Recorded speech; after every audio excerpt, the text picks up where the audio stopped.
Hello, my name is Irene Tansman, and I'm the author of A.B. and Arlene's Autism War. Today I'd like to talk to you about abuse prevention and program selection for your loved one with autism or intellectual disability or both. If your loved one is on the lower functioning end of the spectrum of disability, oftentimes you don't have choices. However, when there are options or choices available, oftentimes parents don't know what to look for, except in hindsight. Now, I've been to the school of hard knocks, and I believe I've gained this hindsight, which I'll share with you today. There's much to consider when selecting a program for a child or an adult with a disability.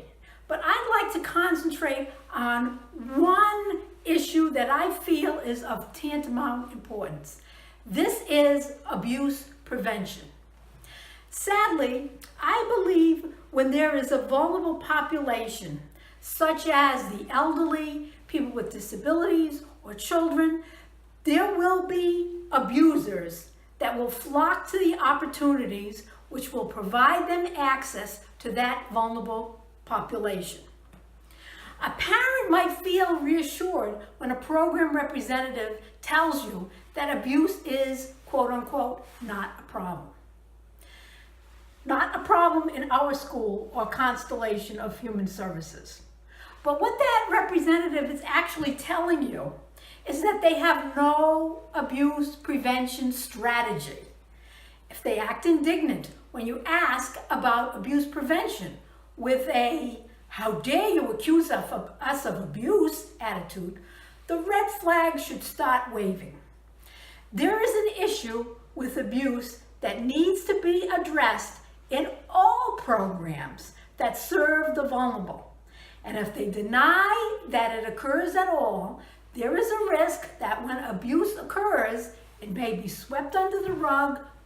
It may be just swept under the rug.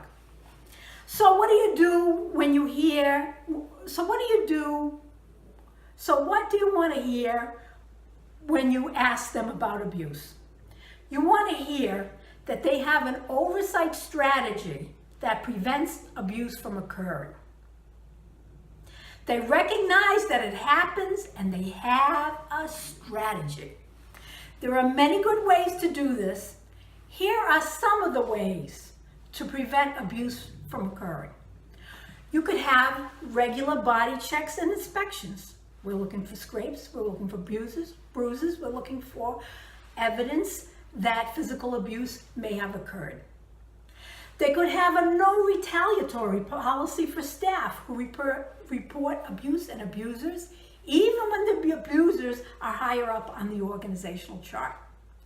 They could have an open atmosphere that welcomes parents and volunteers. They could be teaching their individuals their body parts, including genitalia, so that they have the safety skills to report sexual abuse. They could consider the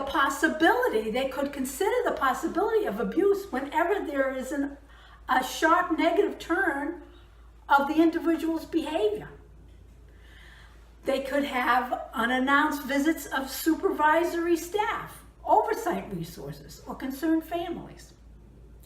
They could have a committee dedicated to abuse prevention. Some people like the idea of recording devices. That's not my favorite, but that is a legitimate abuse prevention strategy.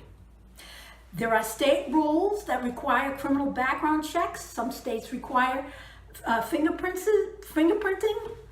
Some states have registries of abusers so that they can't be rehired into the system. My state does not have that yet, but some states do have that. What your state requires is not enough to prevent abuse, in my opinion. You need more, you need much more. So I hope this video has been helpful, and I'll see you on the next video.